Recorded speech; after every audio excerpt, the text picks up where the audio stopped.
In this lesson, we're going to focus on the social construction of reality. Note material included in the study guide on pages 13 and 14, and also check chapter 4 in the text.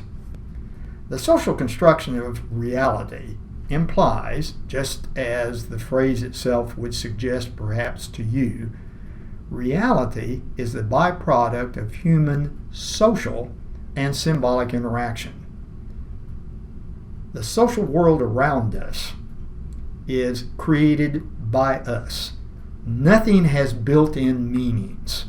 Whatever meaning exists has been created by humans.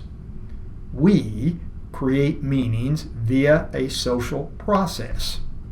We more or less jointly decide on meanings that we assign to persons, places, things, events, etc.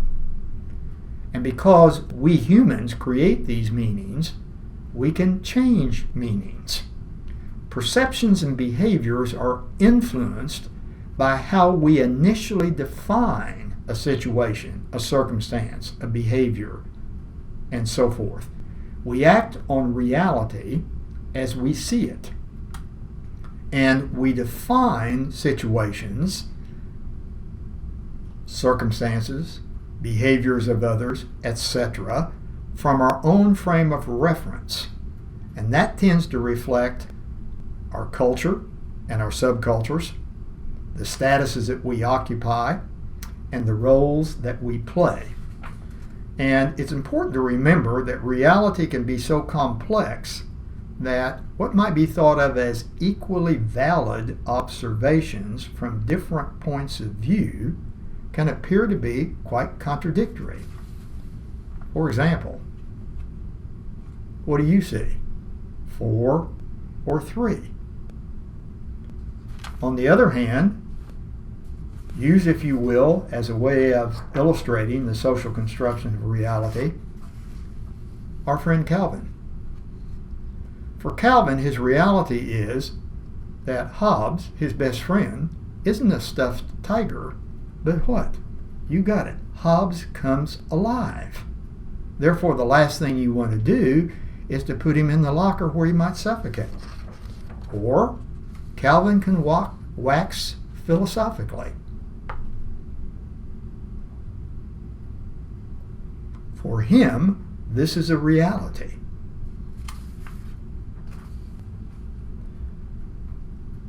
Now, each person's definition of something can influence that of others. Hence, there's a lot of negotiation that occurs. It's ongoing. The result is that the construction of reality changes as it proceeds. But again, we act toward events, things, circumstances, you name it, based upon the meanings that have been attached. We don't relate or respond directly to the world, but to the meanings that we attach. And these meanings arise from human beings, not out of nothingness. The meanings and the definitions are handled through a process of interpretation. So the result is that the construction of reality is going to change as it proceeds. For example, most of us accept reality without ever seeing the elements of it. Think back about when you were young. Ever happened to you? Did to me. I learned to accept my parents' claim as something I know I had seen, in this case a monster under my bed, wasn't real, but was just my imagination. On the other hand, my parents, when they explained to me why I was sick, highlighted something they'd never seen directly. I had caught a bug or a virus. Now, we don't automatically accept somebody else's interpretations. I think all of you recognize that a person's age, their sex, their ethnicity, their education, their social class, their value and belief system, even their appearance, all of that and other factors can influence whether or not we buy into the point they're trying to drive home. Some studies indicate, for example, that physical attractiveness, people judge physically attractive, again, are often associated with positive characteristics. So if they tell us something, we might tend to buy into it pretty quickly. But you want to remember, any two folks in the same situation may very well have different social constructions of reality.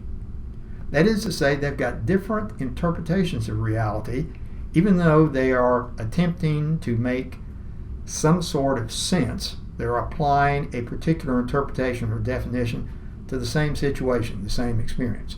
So you got two guys at a bar. The bartender is female.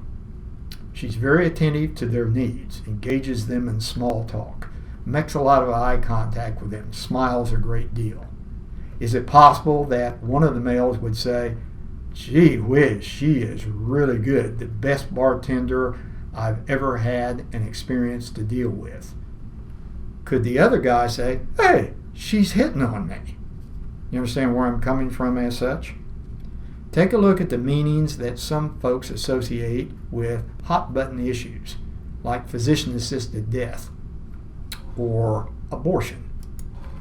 Now, at the same time, you want to remember that there's a rather elaborate process involved in the social construction of reality. Some sociologists have identified more or less what could be thought of as, I'm not sure I would necessarily use the term steps, but it'll fit. Let's take a look at each one of these. Externalization.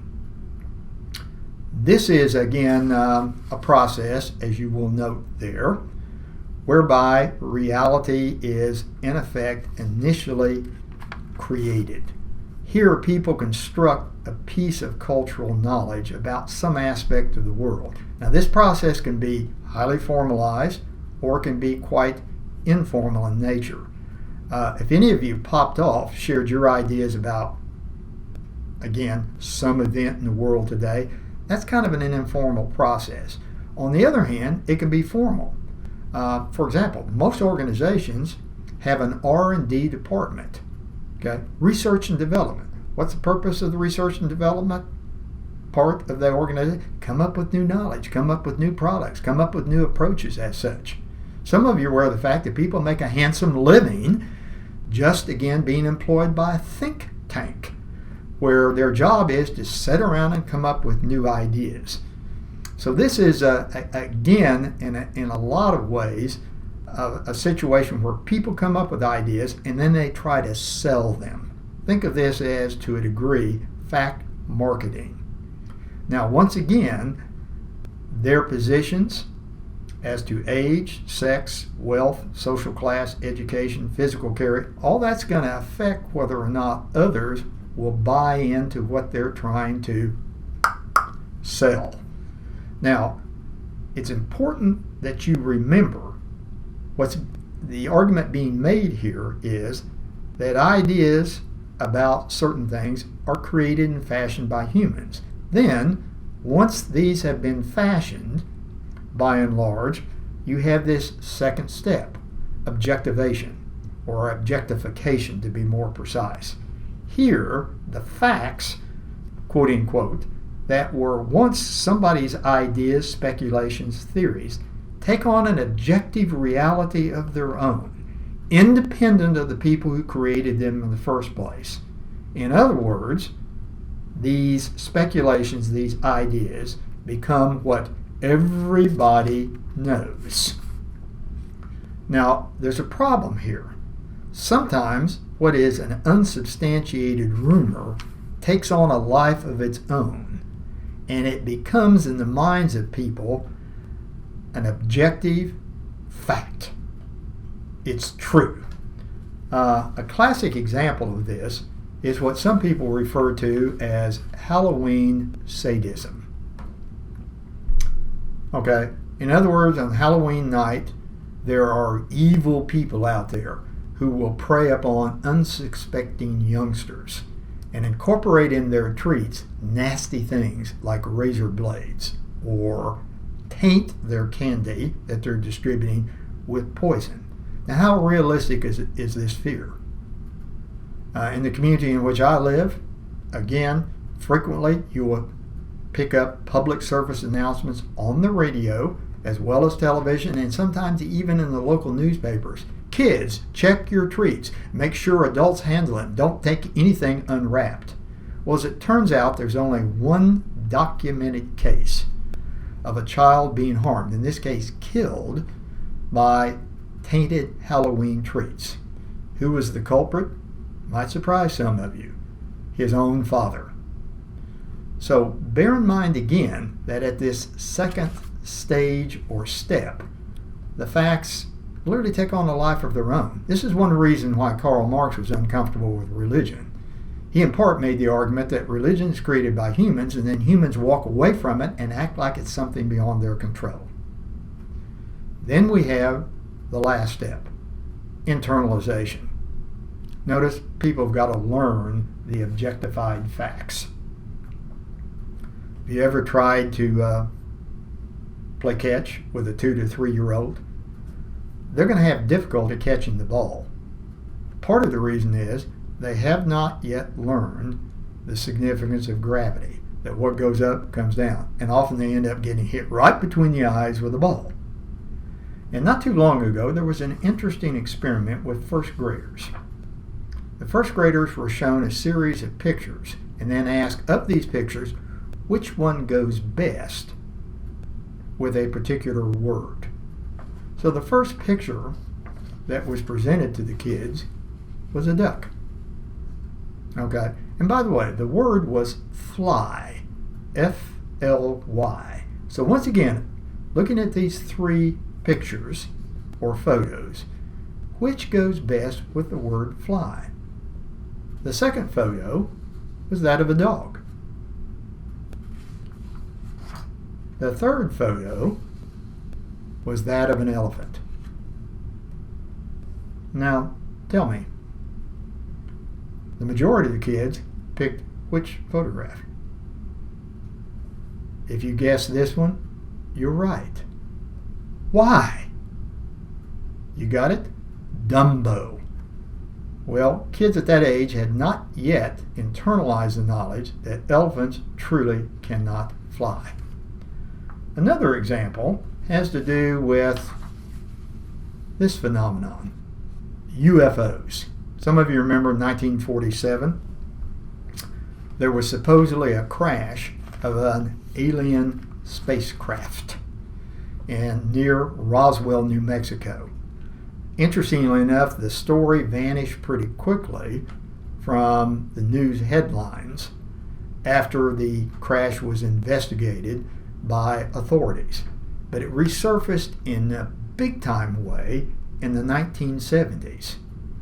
And I have to admit, there have been times when I've scratched my head about this. Why, after laying dormant for years, would this story suddenly crop up and become the basis of an almost religious-like movement among some folk? Well, some authorities argue it may very well have been a kind of social protest, in part due to the fact that in the early 1970s, people became aware of the fact that, again, the government was doing some squirrely things. Even the President of the United States was lying.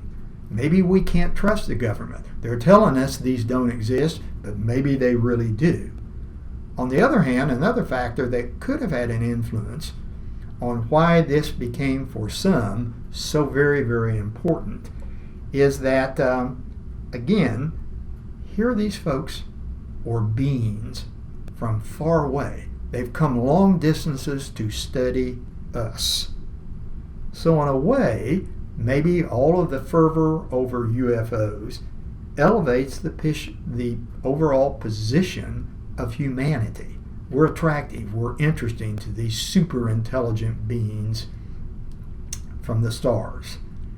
In the next lesson, we're going to highlight another application of the social construction of reality by examining urban legends.